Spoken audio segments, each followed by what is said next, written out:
විනාඩි 2කින් මේ ලස්සන මල් ජාතිය හදමුද? මුලින්ම පයිප් ක්ලීනර් එකක් සහ පෑනක් මේ විදිහට ගන්න ඕනේ. ඊට පස්සේ පෑන වටේ පයිප් ක්ලීනර් එක ඔතා ගන්න ඕනේ 7 පාරක්. ඉතින් මම මේ අංක දාලා තියෙනවා ඔයාලට ඒ අනුව නමා ගන්න පුළුවන්.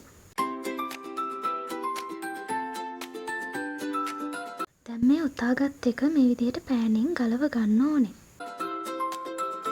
ඊට පස්සේ මේ චූටි කෑල්ල මේ ලොකු කෑල්ල වටේ මේ විදිහට ඔතා ගන්න ඕනේ.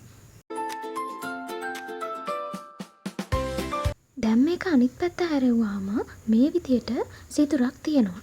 ඉතින් ඒ සිදුර ඇතුළට මෙන්න මේ කෑල්ල මේ විදිහට දාලා ඉවරලා අනිත් පැත්තෙන් එළියට ගන්න ඕනේ.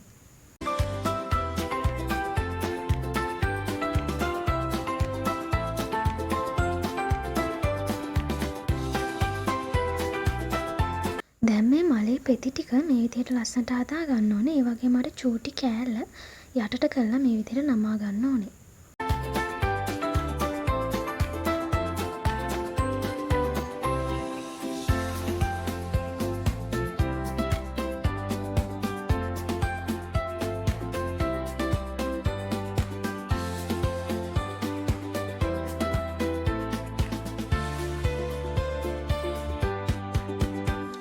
දැන් ඔයාලා මේ මුළු මල් පෙත්තම තද කරලා ඉවර වෙලා අනිත් පැත්ත හරව ගන්න ඕනේ. අනිත් ටිකත් ඒ විදිහටම කරගන්න ඕනේ.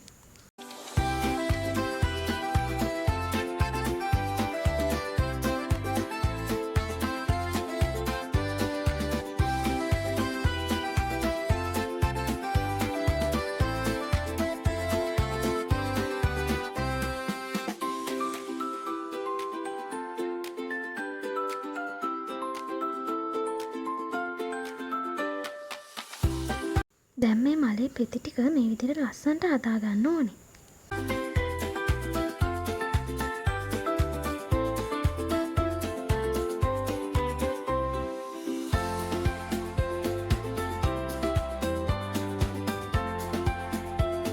දැන් මේ මල් පෙත්ත මේ විදිහට පොඩ්ඩක් යටට නමා ගන්න ඕනේ.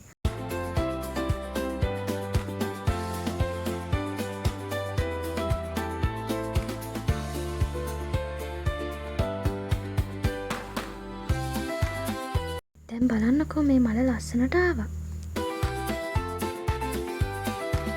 දැන් අපි හදාගත්ත මල අනිත් පැත්ත අරවලා ඉවර වෙලා ග්ලූ ගන් එකෙන් ගම් චුට්ටක් තියලා කොළ පාට පයිප් ක්ලීනර් එකක් අරගෙන මේ විදිහට අලව ගන්න ඕනේ.